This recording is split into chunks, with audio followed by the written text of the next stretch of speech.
Hello everyone, welcome to our PrioDish channel. সবার অনেক অনেক পছন্দের একটি রেসিপি নিয়ে আপনাদের সামনে হাজির হয়েছি। এই রেসিপিটি আপনারা কম বেশি সবাই অনেক পছন্দ করে থাকেন, আর বাচ্চারা তো কথাই নেই। তো আমি চিকেন নুডলস রেসিপিটি আজকে আপনাদের সামনে শেয়ার করব। আপনারা কম বেশি সবাই এটি রান্না করে থাকেন, তবে আমার এই রেসিপিটির কিছু স্পেশালিটি রয়েছে। অর্থাৎ আপনারা যদি রেস্টুরেন্টের মতো ঝরঝরে চিকেন নুডলস পেতে চান, তাহলে আমার কিছু ট্রিক্স এবং আমার এই রেসিপিটি ফলো করতে পারেন। চলুন তাহলে শুরু করি।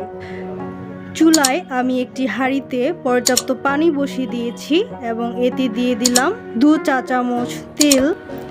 এই তেল দেওয়ার কারণ হচ্ছে নুডলস একটির গায়ে আরেকটি লেগে যাবে না এবং এর ঝরঝরে ভাবটিও অক্ষুণ্ণ থাকবে। পানি গরম হয়ে গেলে আমি এখানে 4টি নুডলস দিয়ে দিলাম। আমি নুডলসগুলোকে বেশি সিদ্ধ করব না, 60% পর্যন্ত সিদ্ধ করব। বেশি সিদ্ধ করলে কিন্তু এর ঝরঝরে ভাবটি নষ্ট হয়ে যাবে। আমার নুডলস 60% সিদ্ধ হয়ে গেছে। এখন আমি চুলা থেকে নামিয়ে পানি ঝরিয়ে নিব। এরপর আমি চুলায় একটি প্যান বসিয়ে দিয়েছি এবং এতে দিয়ে দিব 1/2 কাপ পরিমাণ সয়াবিন তেল। আমি কিছু চিংড়ি মাছ এবং চিকেন সয়া সস এবং হলুদ গুঁড়ো দিয়ে মাখিয়ে রেখেছিলাম, এখন সেটি ফ্রাই করে নিব। তেল গরম হয়ে গেলে আমি একে একে চিংড়ি মাছ এবং চিকেন তেলের ভিতর দিয়ে দিলাম। নেড়ে চেড়ে খুব ভালোভাবে ফ্রাই করব, একদম লালচে হওয়া পর্যন্ত এটিকে ফ্রাই করতে হবে। আমি 4 থেকে 5 মিনিটের মতো সময় নিয়ে এই চিংড়ি মাছ এবং চিকেনগুলোকে ফ্রাই করে নিয়েছি। আপনারাও খুব ভালো মতো নেড়ে চেড়ে এগুলোকে ফ্রাই করে নেবেন। তো দেখতেই পাচ্ছেন কত সুন্দর কালার এসেছে। তো আমি এগুলোকে এক সাইড করে দিলাম এবং আমি এখন ফ্রাই করব হচ্ছে একটি ডিম। সামান্য একটু লবণ দিয়ে নেড়ে চেড়ে এটিকেও ফ্রাই করে নিব। এই ডিমটাকেও আমি হালকা ফ্রাই করব, লালচে করার দরকার নেই।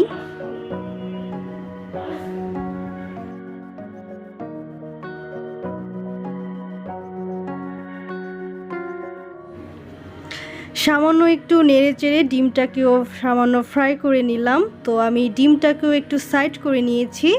এখন আমি দিয়ে দিলাম 1/2 কাপের মতো গাজর কুচি এবং সাথে নিয়েছি 1 কাপ টমেটো কুচি, 1 কাপ শিম কুচি এবং 1 কাপ পেঁয়াজ পাতা কুচি, যেগুলোকে আমি পরে অ্যাড করে দিব। তো গাজরগুলোকে সামান্য একটু নেড়ে চেড়ে ভেজে নিব।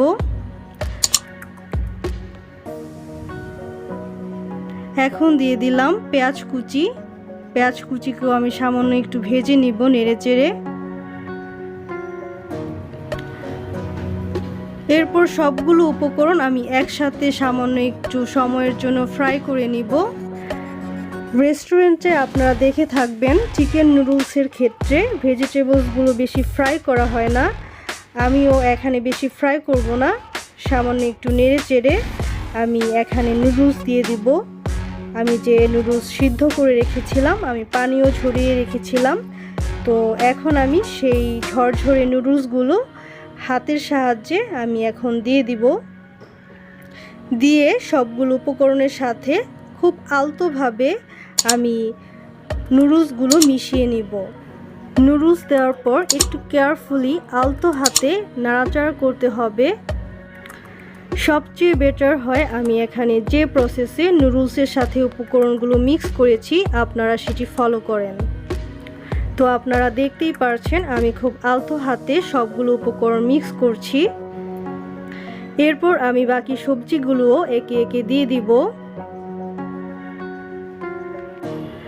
আপনারা কিন্তু এখানে আপনাদের পছন্দ মতো সবজি ব্যবহার করতে পারেন, অর্থাৎ আপনারা যে ধরনের সবজি খেতে পছন্দ করেন আপনারা এখানে ট্রাই করবেন সে ধরনের সবজি ইউজ করতে। তো এরপর দিয়ে দিলাম কিছু কাঁচামরিচ, দিয়ে আবারও সেম প্রসেসে আলতোভাবে আমি সবগুলো উপকরণ মিক্স করব। তো দেখতেই পারছেন আমার নুডলসগুলো কত সুন্দর ঝরঝরে হয়েছে আর নুডলসগুলো ভাঙেনি। একদম আস্তই রয়েছে।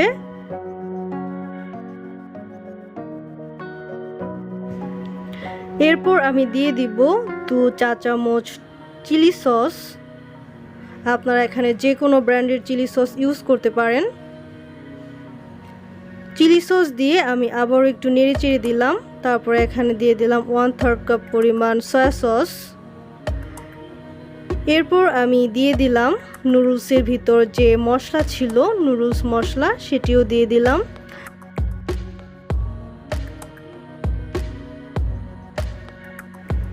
সবগুলো উপকরণ দেওয়ার পর আমি আবারও আলতো হাতে নেড়েচেড়ে সবগুলো উপকরণ মিশিয়ে নিব। এরপর আমি দিয়ে দিলাম 1 চা চামচ টালা জিরে গুঁড়ো। এরপর দিয়ে দিলাম ধনিয়া পাতা কুচি, এটি অপশনাল, আপনারা আপনাদের পছন্দ মতো দিয়ে নেবেন। এরপর 2 থেকে 3 মিনিটের মতো আবার একটু নেড়েচেড়ে ফ্রাই করে নিব। তো আমার নুডলস হয়ে গেছে, দেখতেই পারছেন কত সুন্দর হয়েছে, একদম ঝরঝরে হয়েছে।